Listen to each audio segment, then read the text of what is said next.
Hi there, my name is Jo and this is my channel Creative Empowerment. Today I'm here to talk about Oracle cards, which is something that I love talking about. If you're new to my channel, I do pick a card readings. I am a clairvoyant, a psychic and a medium, also an intuitive empath. I'm making today's video to share with beginners some of the things that I would have loved to know when I first started. I'm making a four-part series and this is the first one, and this is for the real beginners. This is for, you may have some Oracle cards, you may have used them, but you may not feel comfortable with them yet. So today we're going to talk about how to get comfortable with them. So what will we cover in this video? We're going to cover what an Oracle is, what an Oracle deck is, Oracle versus Tarot, what the difference is. Then we're going to look at how to choose the right deck for you, what you do with the deck when you get it. Lastly, how to store a deck. Really basic things that we're going to cover today. I wanted to come on and lighten it up because I feel like there's a lot of information around tarot and oracle that can sometimes feel really prohibitive when you're a beginner. So I wanted to break open some of those taboos and open it up for you. So if you're interested in all those things, please get yourself something to drink and let's jump into it. So first things first, before we start, what is an oracle deck? So I have a couple here. Some of things that I really enjoy using. We've got the Sacred Power reading cards and we have the Wisdom of the Oracle. There's millions of types of oracles, but these are some examples. I've got plenty more to show you. What is an oracle? An oracle is someone who has been deemed to have great wisdom, and the wisdom seems to come from the divine. An oracle brings through information. Oracles used to be a person, someone with great wisdom and believed to have communication with the divine or a deity. I love Colette Baron Reid's description of what an oracle is, or an oracle deck, and she talks about it being a divination system, which it is. And it's a way of connecting to the divine. It's a way of accessing information that your normal brain or your ego self thinks it doesn't have access to. Whereas, this as a tool is something for you to use so that you can access things differently. One of the questions a lot of people ask is, what's the difference between an oracle and a tarot deck? So the tarot has been around for a lot longer, and the tarot is usually 78 cards. So this is the classic Rider-Waite deck, or one of the classic Rider-Waite decks, and you're probably, let's find some of the ones that you're quite familiar with. The tarot, how is the tarot different from an oracle deck? The tarot is different because it's a fixed system. Each card in the 78 cards has a specific meaning. So that's how this is a system that's been around since the 15th century and possibly longer. But that's when it sort of started coming into high use and getting more versions and published and things like that. So with the tarot, we have fixed definitions for this card and agreed upon definitions for cards. And the agreed upon definitions are the same for each deck. They may change the artwork, but the symbols and, the suits, as they're called, so wands, cups, swords and coins or pentacles, they're always the same, or they change variations, but they mean similar things. And then you have the major arcana, and then you have the minor arcana, the major and the minor arcana. So dealing with different topics and themes. So with the tarot, you know that once you learn it, it's a fixed system, so you can apply it to any deck that you choose to pick up. You don't have to go with a traditional deck. You can find, many new decks like a Halloween deck or the Thoth deck, and all of those decks have different artwork and perhaps different symbols and things like that in them. However, the idea of the symbolism and the meaning for the Eight of Cups card will remain very similar across all tarot decks. So it's a fixed system. It doesn't change. So once you learn it, you are then able to apply it every time you get a new deck, even though it may have a few more cards in it, things like that. Whereas an oracle deck, there's no fixed system. It's fluid. So this one by Rochelle Charman, this is her system. of cards, and there are, I think there's 44 in this deck. I can't remember off the top of my head.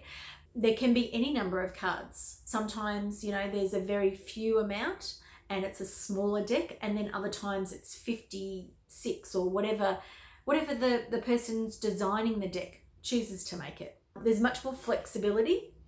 It's more open. Authors design decks with things that they're interested in and use signs and symbols that can come from traditional meanings, so sacred geometry, angels, you know, any sort of signs and symbols, traditional signs and symbols, they may use them in the design of their deck. One of the great things about oracle decks is that there are so many variations. There's this one's a plant oracle. So it's all about the Druid tradition and plants. This one here is about angels, and this one is about angels and ancestors. If you're interested in something in particular, like flowers or crystals or angels or any of those sorts of things, you're able to find a deck an oracle deck that suits your needs, that is around the themes and topics that you would like to work with.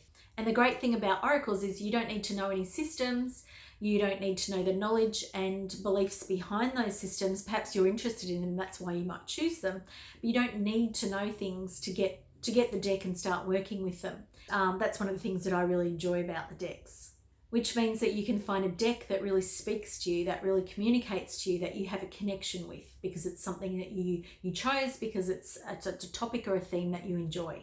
But both systems are ways for us to tune into our guidance, to tune into our higher awareness, to tune into our intuition. Both systems help us bypass that ordinary mind, the mind that wants to tell us that we are limited and small, all those sorts of things.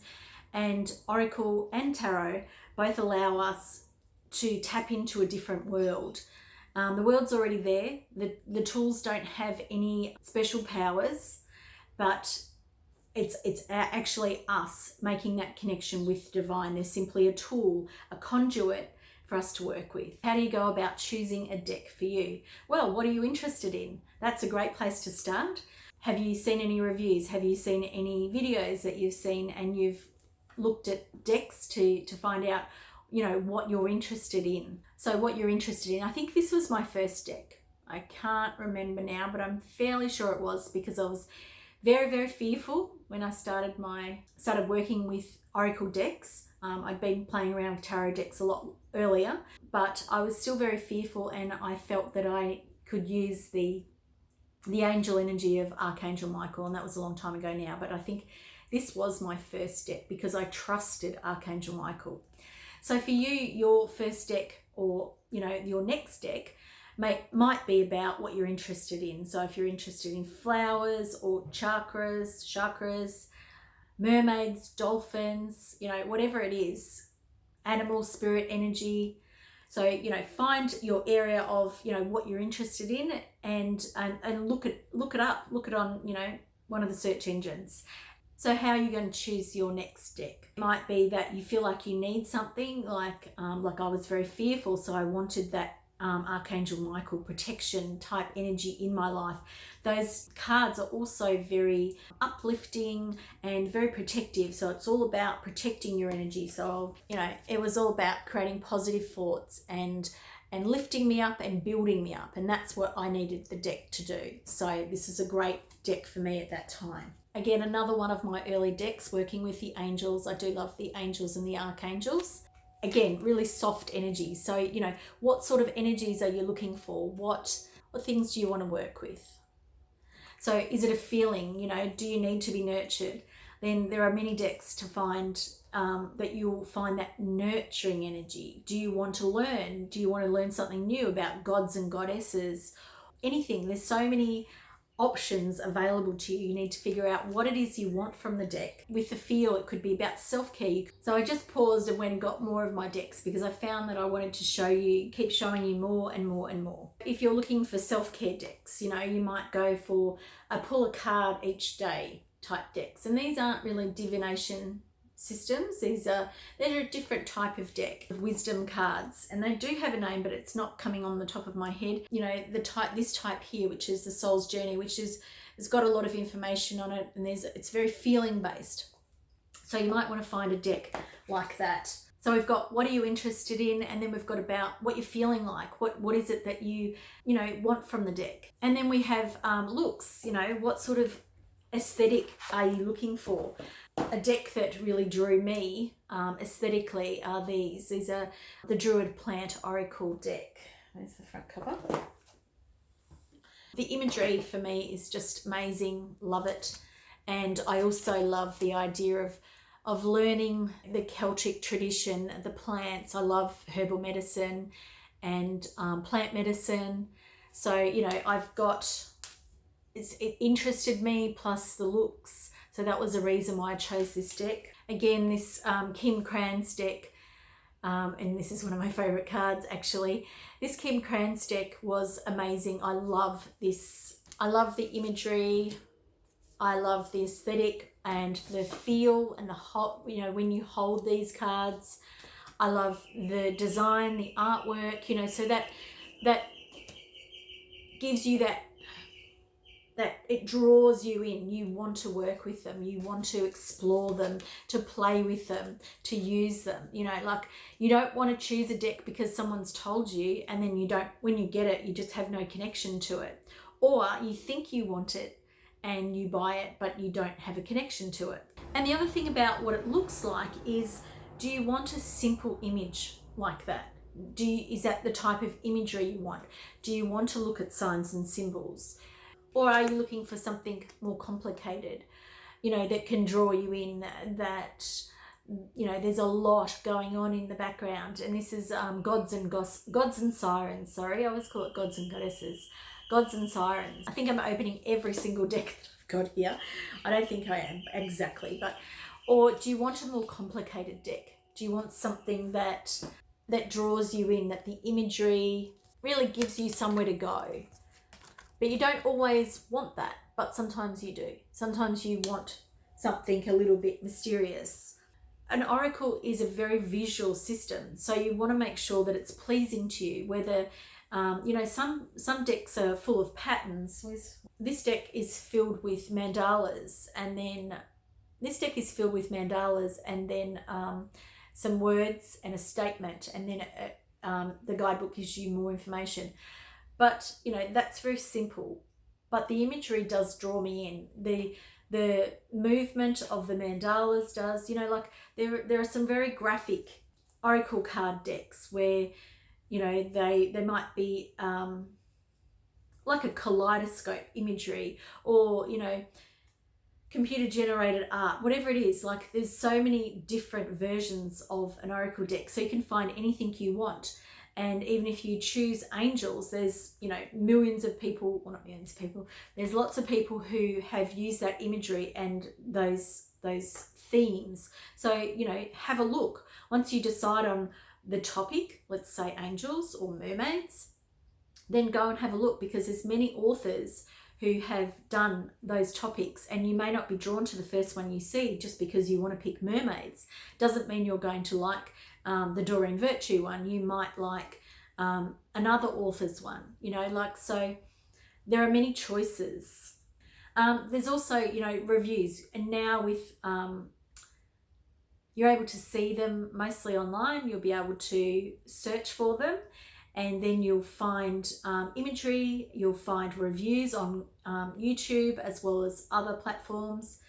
So you'll be able to see what other people think about them. And if there's no reviews of them, you'll still be able to see pictures. Usually a lot of people put out spreads of the whole, the deck, and often marketing departments of the companies that produce them have, information so that you can see more of the decks. And make sure that you do search for those reviews, because they're great places to start, because it's great listening to someone who's got them, who's using them. You've got to remember though that person's subjective, everyone's different. So, I might think that a particular deck is not my favorite thing, but it may be something that you love, and your connection to it may be different to mine. So you've got to remember that when you're looking at those reviews. And lastly, I think the one main thing is your intuition. let that be your guide. Let that be the thing that draws you to your next deck. The last deck that I bought online was this one, the Celtic Tree Oracle. And I really do like Celtic Druidic energies. So I bought this deck. And it was one that just called out to me. I've done an unboxing of this deck, but I haven't really started using it yet. And it was just something that just popped out to me that was, it's time to buy this one. I don't really know why yet, but I'm sure I will in time. But sometimes you want something and it's not right for you, and you need to listen to your intuition then too. Because sometimes there's a deck that you really, really want because everybody's talking about it.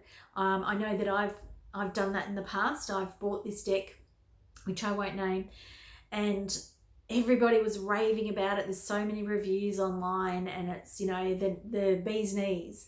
And I bought it and I used it for a little while. I got some sort of, I got some sort of relationship with it.